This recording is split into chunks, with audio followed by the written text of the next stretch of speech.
মেলাতে যেতে সবাই পছন্দ করে আমার মতো, কিন্তু সময় সুযোগ হয়ে ওঠে না। কিন্তু সময় সুযোগ পেলেই আমরা মেয়েরা বিশেষ করে দল বেঁধে চলে যাই মেলায়, কারণ মেলায় এত সুন্দর জিনিস থাকে। আর আমাদের মেয়েদের জন্য তো আরো বেশি সুন্দর সুন্দর জিনিস থাকে, কারণ সেখানে সংসার সাজা থেকে শুরু করে বিভিন্ন রকমের কসমেটিক্স পাওয়া যায়, যেগুলো আমরা মেয়েরা নিতে খুবই বেশি পছন্দ করি। হ্যালো এভরিওয়ান, আসসালামু আলাইকুম। কেমন আছেন সবাই? আশা করি সবাই অনেক বেশি ভালো আছে। আমিও আপনাদের দুয়ায় ভালো আছি। তো আজকে আমার পরীক্ষার শেষ দিন ছিল, তো অনেকটা সময়ের অনেকটা স্বস্তি ছিল, যে খুব বেশি আনন্দ লাগছিল যে আজকে আমাদের পরীক্ষাগুলো শেষ হলো, যাক শান্তি পেলাম।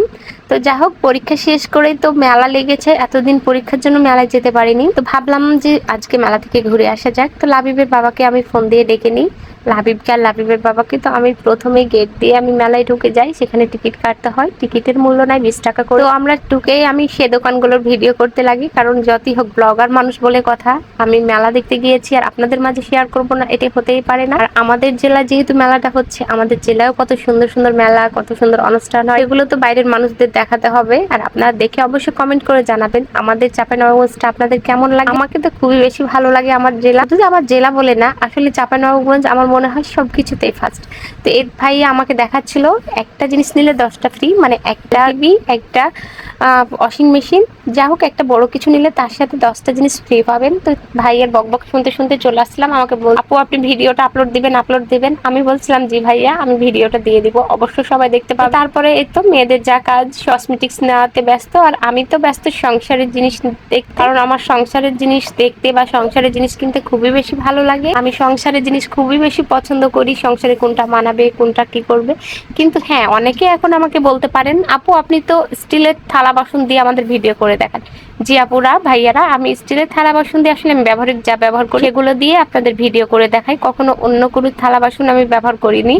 তার মানে এটা না যে আমার কোনো থালা বাসন নেই, আমার অনেকগুলো জিনিস আছে। আসলে একটা সংসারে যতটুকু প্রয়োজন ততটুকুই রয়েছে, কিন্তু সেটা হচ্ছে আমার আগের বাসায় রয়েছে। সেই ওয়াল শোকেসটা অনেক ভারী হওয়াতে আমি আমার বাসায় নিয়ে আসতে পারছি, এর জন্য আমি আমার ব্যবহারিক জিনিসগুলো দিয়ে ভিডিও করে আপনাদের মধ্যে। তো জানি না এটা আপনারা কিভাবে নেন। যাই হোক, আমি এখানে অনেকগুলো জিনিস দেখছিলাম আর টুকিটাকি কিনছিলাম, যেগুলো আপনাদের খুব ভালো লাগে, এরকম কোনো জিনিস যে ব্লগে আমি ইউজ করতে পারবো, রান্না বান্নার কাজে লাগাতে পারবো, এরকম কিছু খুঁজছিলাম আর সেগুলোই নিচ্ছিলাম। সবকিছু নেওয়া তো সম্ভব না, যেটুকু প্রয়োজন সেটুকুই নিচ্ছিলাম। তো এখানে অনেক আচারের দোকান ছিল, আর মেলায় যাবো আচার খাবো না এটা তো হতে পারে না, কিন্তু নিজের হাতে একে একে ভিডিও করাতে আমি আচার খাওয়ার ভিডিও দেখাতে পারছিলাম না। লাবিবের ভাবা যেহেতু ক্যামেরা ধরতে জানে না, ওকে দিলেও ও আমার ভিডিওর 12টা বাজিয়ে দিবে, এজন্য তার বাবাকেও আমি ক্যামেরাটা দিই না।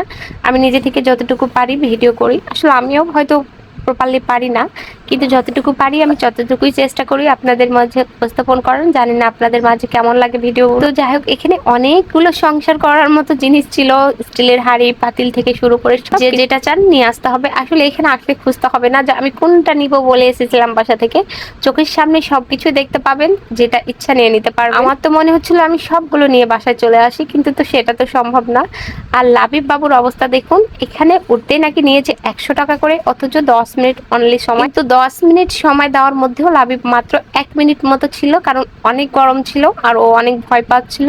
তো ও 1 মিনিট পরে নেমে চলে আসে। তো আমি ওকে বকা দিলাম যে তুমি 10 মিনিট সময় দিয়েছো, 5 মিনিট তো থাকবে। তো না, সে থাকবে। তো ওর ওখান থেকে নেমে গেলে আমি আবার সবগুলো একটু ঘুরে ঘুরে দেখি যে আর কি কি জিনিস এখানে পাওয়া যাচ্ছে আর কত সুন্দর সুন্দর জিনিস আছে।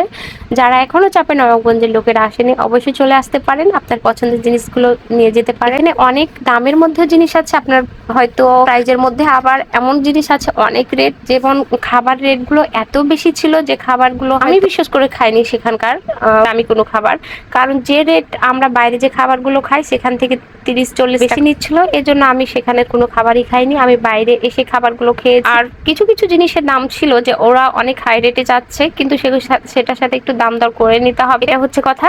আর আমি যেগুলো নিয়েছিলাম সেগুলো আগে ফিক্সড রেট দেওয়াই ছিল, তো সেগুলো কোনো দাম দর চলছিল না। তো যা হোক, সেগুলো আমি নিয়ে আসছিলাম। তো এখানে অনেকগুলো ভাজা পোড়ার দোকান ছিল, একটা পটেটো চিপস ছিল, তো সেটার দাম আমি জিজ্ঞাসা করি, তো উনি আমাকে বলেন যে এটার দাম নাকি 40 টাকা করে, আর বাইরে আমরা ওটা খুব জোর 15 থেকে 20 টাকা করে। তো আমার মনে হলো আমি 40 টাকা দিয়ে কিনে খাবো, একদমই না, আমি সেটা বাইরে গিয়েই খাবো।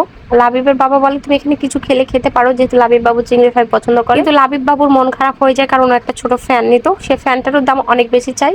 তো সেটার জন্য আমরা ওইখানে আর সে ফ্যানটা নিই না, এই জন্য কোনো খাবার খেতে চাই। তো আমি তারপরে এখানে এসে কিছু খাবার দেখি যেগুলো শুকনো খাবার বাসায় নিয়ে আসা যাবে, তো সেখান থেকে আমি কয়েকটা খাবার নিয়ে একেবারে বাসার উদ্দেশ্যে রওনা দিই। আর মেলাটাতে আসলে আমি সেরকম সময় দিতে পারিনি, যেহেতু ক্ষুধার্ত ছিলাম পরীক্ষা দিয়ে বের হয়ে। তো অন্য একদিন গিয়ে আমি হয়তো ভালো মতো ভিডিও করব বা ভালো জিনিসগুলো নিব যেগুলো আমার পছন্দ। আপনারা যদি কোনো কিছু মেলার মধ্যে দেখতে চান আমাকে কমেন্ট করে জানাবেন। ততক্ষণ ভালো থাকবেন, সুস্থ থাকবেন, আল্লাহ হাফেজ।